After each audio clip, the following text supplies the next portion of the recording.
Halo rekan-rekan ASN di seluruh penjuru negeri ini, selamat datang di Gema Abdi Negara. Bersama aku Anam dari Lembaga Layanan Pendidikan Tinggi 11 Kalimantan. Saya bertugas sebagai arsiparis terampil di sini. Saya di sini nggak sendirian, ada juga Mas Raffi. Mas bisa perkenalkan dirinya, silakan. Ya, baik. Halo teman-teman sekalian, Sobat ASN, perkenalkan nama saya Raffi Karzabdi. Saya sebagai pengantar Laboratorium Pendidikan Terampil yang bertugas di Politeknik Negeri Banjarmasin. Baik, masih dalam suasana latsar yang penuh dengan tugas, modul, dan juga kopi hitam yang nggak pernah absen ya. Jadi tiap hari Iya, spesial, betul. tapi hari ini lebih spesial lagi karena aku nggak sendirian kan, ada Mas Raffi di sini. Jadi langsung aja ya. Apa kabar Mas hari ini? Aman semuanya? Alhamdulillah, baik Mas, untuk hari ini. Ya, jadi hmm, tugas emosi sih aman ya. Kemarin tuh yang kita harus ngerjain modul dan juga ikut pelatihan video. Yang nggak aman itu kuota sama jam tidur aja sih untuk kerjainnya. Tapi namanya juga seni gitu kan Mas, ya senang aja sih bisa ngobrol di sini. Ya, bener banget nih. Jadi hari ini yang spesial kita bakal ngobrolin tentang sesuatu yang berat, tapi harusnya terasa ringan ya di hati kita, yaitu visualisasi bangsa. Bagaimana sih kita melihat Indonesia sekarang dan bagaimana kampanye bangga berbangsa dan bernegara itu bukan cuma menjadi slogan di spanduk-spanduk saja nih. Oke, langsung aja kita masuk ke segmen pertama, yaitu apa sih visualisasi bangsa? Raf, kalau kamu mendengar visualisasi bangsa, apa sih yang pertama kali lewat di pikiran kamu? Apakah peta dari Sabang sampai Merauke atau deretan gedung tinggi di Jakarta? Menarik nih Mas Anan. Jadi menurut saya kalau misalkan pemikiran dulu sih visualisasi bangsa itu betul tadi yang digambarin sama Mas Anam pertanyaannya dari Sabang sampai Merauke. Cuma bentuk fisik wilayahnya aja. Tapi setelah masuk Latsar ini saya jadi dapat pandangan baru gitu. Untuk bayangin Indonesia itu seperti sebuah kapal besar yang sedang berlayar di samudra luas. Kita para ASN dan masyarakat itu diibaratkan sebagai awak kapalnya. Visualisasi bangsa itu ya suatu yang kita tahu itu kemana arah kapal ini bakal berlayar dan kita sadar peran kita masing-masing ini ada untuk menjaga kapal itu tetap jalan dan menjaga agar tidak tenggelam. Itu sih untuk analogi. Betul, betul. Aku setuju sih. Jadi aku sempat juga kepikiran visualisasi itu ibaratnya kayak kita sedang melukis. Jadi kalau kita sebagai ASN kerjanya asal-asalan, lukisan bangsa ini pasti bakalan blur gitu. Nggak jelas arahnya mau kemana. Tapi kalau kita sebagai bangsa itu bangga dengan apa yang kita punya, kemudian budayanya, orang-orangnya, pasti lukisannya juga bakalan tajam banget gitu. Pasti high definition. Betul tuh Mas Anam. Makanya ada kampanye bangsa apa bangga berbangsa dan bernegara kan. Itu sebenarnya ajakan sih buat kita semua untuk buka mata lebar-lebar. Kita sering banget ngelihat ke luar negeri, kagum dengan kemajuan mereka, teknologinya, sampai lupa kalau misalkan Indonesia itu punya yang namanya kekuatan magis yang nggak dimiliki negara lain, yaitu semangat berbangsa dan juga gotong royong. Oke, menarik banget. Terus kita lanjut nih ke segmen yang kedua yaitu tantangan dan aksi nyata bangga berbangsa. Tapi jujur nih Raf, kadang kita menemukan teman-teman Ya, atau masyarakat yang kayak sinis gitu. Seperti, aduh, apa sih yang mau dibanggain? Macet, iya, korupsi juga ada gitu. Terus sebagai CPNS yang dididik untuk cinta dengan tanah air, bagaimana menurut kamu menanggapi hal-hal itu tanpa kelihatan seperti kayak ceramah gitu ke teman-teman kita?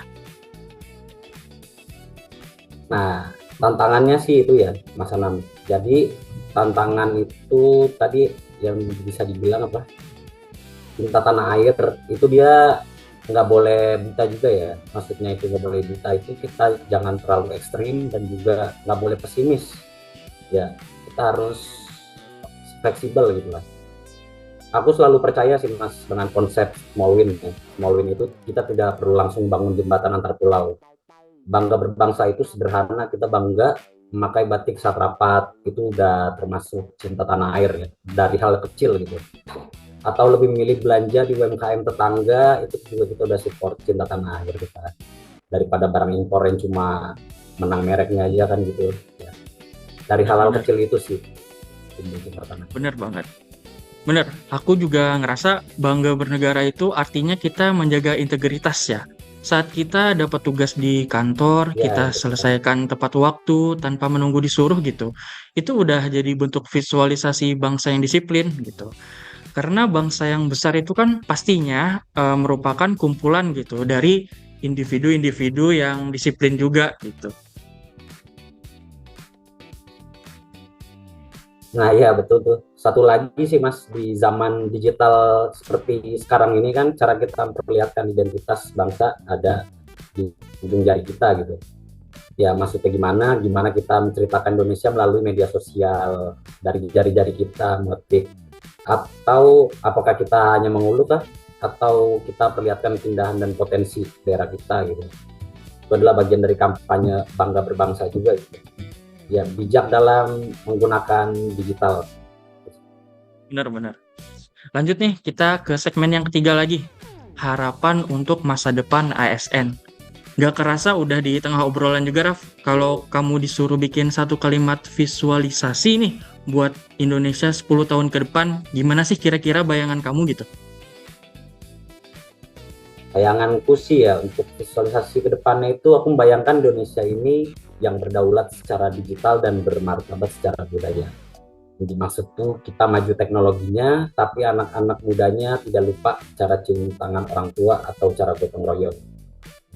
Dan kita sebagai ASN juga adalah mesin penggeraknya gitu, karena satu fungsi kita kan menjadi pemererat bangsa ya, pemersatu bangsa. Kita jangan lupa juga akan hal itu. Oke, oke. Setuju banget sih. Dan kalau boleh nambahin juga ya, kalau dari aku sih, visualisasi Indonesia itu seperti sebuah rumah besar Hmm. yang lampunya menyala semua gini. Artinya kesejahteraan itu merata, gak cuma di satu sisi rumah aja. Dan kita lewat laser ini juga sedang mengajarkan gitu caranya jadi installer listrik yang benar supaya nggak ada korsleting di birokrasi kita. Oke, gak kerasa nih udah ke penutup aja Mas Raffi. Kita luar biasa Oh obrolan hari iya, ini. Gak nyangka juga dari bahasan tugas latsar bisa sampai ke visi bangsa sehebat ini Indonesia ini. Ada pesan penutup nggak buat teman-teman CPNS lain juga yang sedang mendengarkan sambil mengerjakan tugas, mungkin mungkin lagi ngeluh-ngeluh atau apa gitu? Ada sedikit? oh iya. Ya mungkin singkat aja ya. Kita ini kan yang lagi jalanin podcast juga sebenarnya lagi di tengah emban tugas kita juga. Ya mungkin jangan biarin rutinitas birokrasi itu membunuh imajinasi kalian tentang Indonesia yang hebat.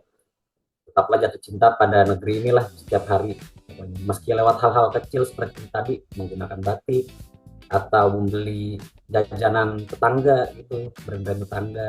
Ya itulah, bangga jadi orang Indonesia karena kalau bukan kita siapa lagi gitu. Kita penerus Bener banget, setuju bangsa banget. kita, Kalau bukan kita, siapa lagi gitu? siapa Oke, lagi. cakep banget diskusi kita hari ini. Jadi rekan-rekan semua, visualisasi bangsa itu bukan cuma tugas seniman atau pejabat tinggi. Ini adalah tugas kita dari apa yang kita pikirkan, kita ucapkan, dan kita kerjakan. Mari kita gaungkan kampanye kampanye bangga berbangsa dan bernegara lewat karya nyata. Terima kasih Mas Raffi sudah mampir di podcast aku hari ini. Dan Ya, buat kalian semua mendengarkan, terima tetap kasih juga semangat. Mas Anang. Aku Anam, pamit undur diri. Indonesia Jaya. Terima kasih. Terima kasih.